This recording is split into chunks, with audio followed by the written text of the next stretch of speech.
Just got in some new speakers today for those sub boxes I'm working on.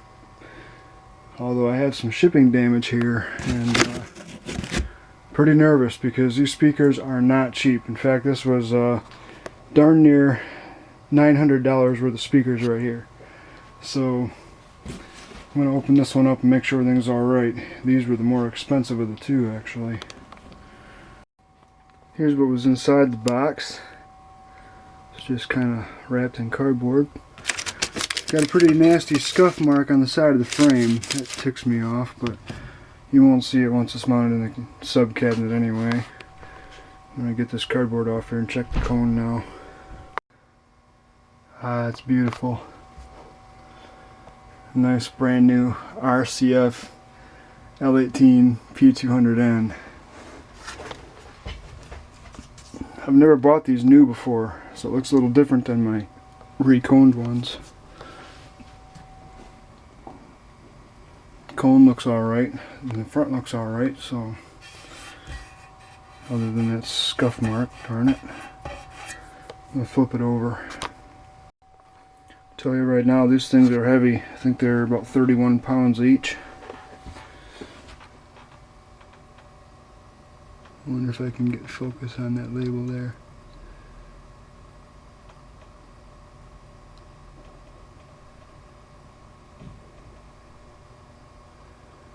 It's pretty cool seeing one of these brand new. And the vent is also much bigger than the one on my older Recone drivers.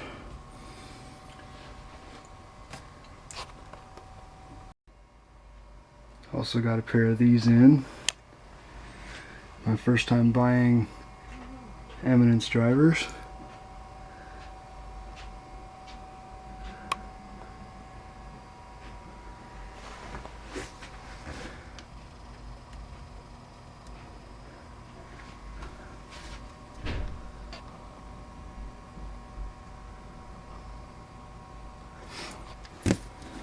See if I can get one of these opened up and take a look at it now. Well, Eminence definitely packs their speakers in the box a little more secure than RCF does. At least they don't move around in there. I wonder what they did to stop the foam from going into the back of the cone. I'm going to lift this monster out of here. Oh, it was shaped to the speaker frame in there. Didn't press into the cone though. These speakers were about a little under half the price of those RCFs, but they're still built pretty big. This is a 120 ounce magnet, 3-inch voice coil. The RCFs have a 4-inch, and we still got some nice binding posts. These are actually screw type binding posts, where the RCFs have spring terminals, and the tinsel leads on this thing are huge. They look like they're about 14 gauge, and the spider is also much larger than the RCF, but the X-Max is a little less. I think these are 6.8 millimeters, where the RCFs are 9.8 millimeters X-Max, and the paper on the cone is a little flimsier than the RCF, but I think these are going to sound really good for the price. Let's take a look at the back. Have a rubber boot on the magnet.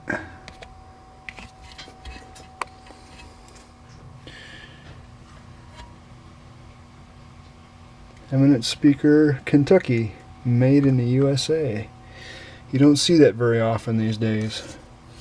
It's another reason I want to give these a try, and if these turn out to be good speakers, you can bet that I'm going to be buying more Eminence products in the future. I've heard a lot of good about these Sigma Pro 18A drivers. They seem to be the best price to performance ratio for the 18-inch subwoofers.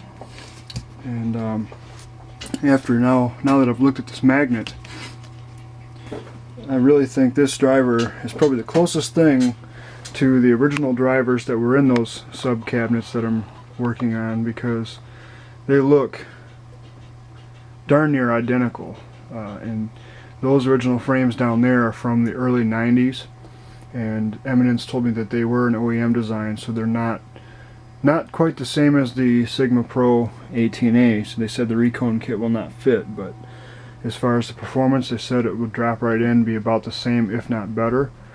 And maybe sometime in the future I'll get an aftermarket Recone kit that I can make fit into these frames and get these going again, just to get some experience doing a full Recone, learn how to do the voice coil centering and all that, because I think the Recone kits for those are actually discrete parts. They're not pre-assembled like a lot of them. So what else did I get? I got two new mounting kits, one for each sub cabinet. The quarter 20 type kit is for the RCFs, and then I got the 1032 size mounting kits for the other cabinets.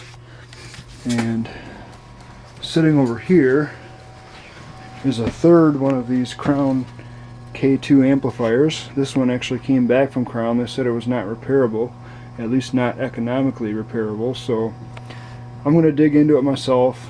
Probably use it just for a parts unit to fix my other K2 there. If not, maybe I'll get it going if I can justify the cost of buying the output transistors. They're pretty expensive because they're no longer manufactured, and I think that was the main reason why they decided not to fix it. But either way, I'll make use of it.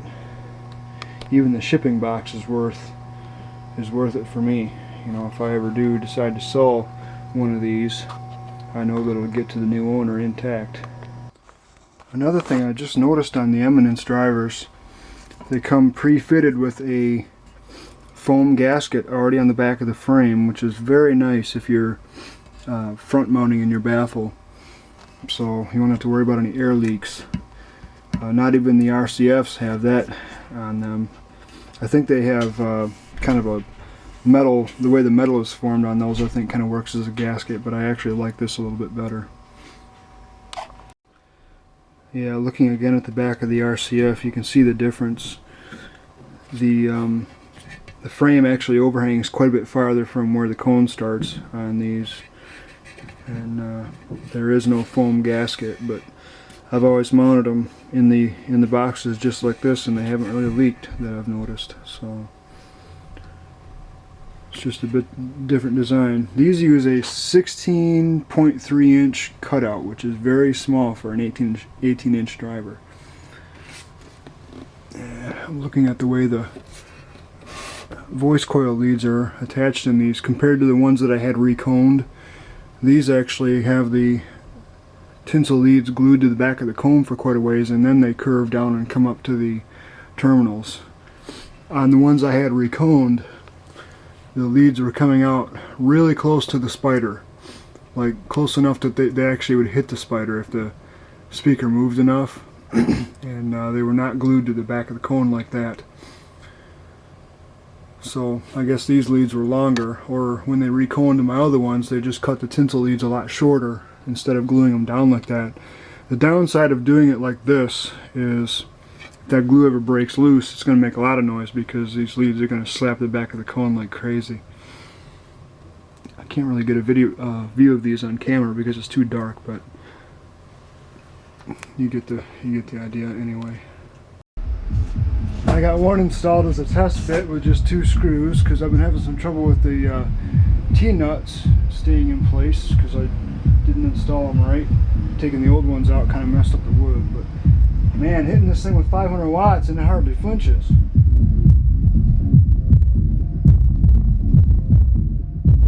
There's lots of air noise from all the open screw holes.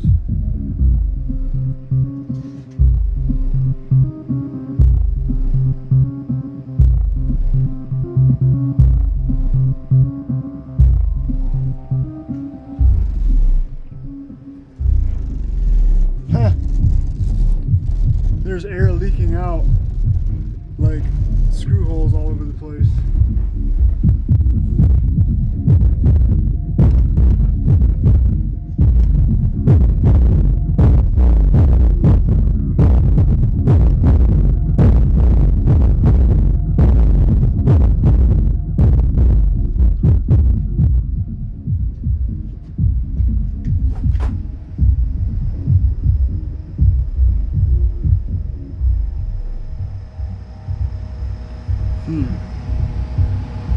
Pretty crazy. Doing a little comparison between one of the EAWs and one of these eminence-based ones. The EAWs really reach down deep, but I think a lot of it has to do with the room acoustics, because there's a lot of cancellations down here. Depending on what side of the room I'm on, one speaker or the other is a lot deeper in the bass frequencies.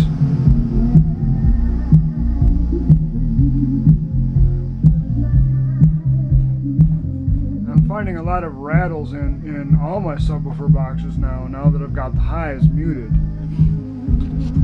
Now if I switch over to the Eminence,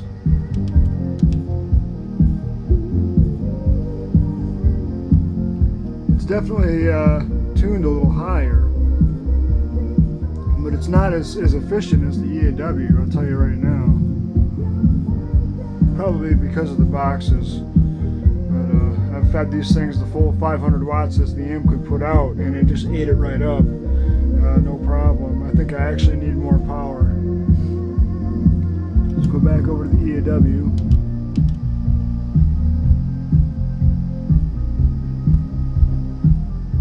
See, now that's like resonating in the room much deeper than the camera can actually pick up. And there's both running at the same time.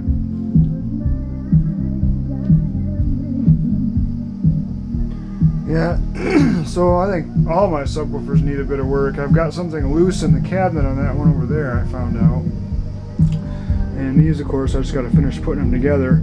And I'm waiting on my speak-on jacks to come in the mail so I can get those installed and actually be able to hook these up the right way instead of running a piece of wire out through the port just to test it. So, well, when those parts come in, I'll follow up on this. I almost forgot, I had another package here that came with this shipment. They gave me a couple of these Eminence baseball caps. They say Parts Express on the back. Pretty cool. They were freebies because I ordered so much stuff, I guess. Big old 6-inch port tubes. And what these are going to be used for is to fine-tune the ports on these EAW cabinets. One of those is actually a newer cabinet and has 7-inch deep ports, where the other one is 12-inch deep. I'm not sure which one's newer, probably the 12-inch deep one actually.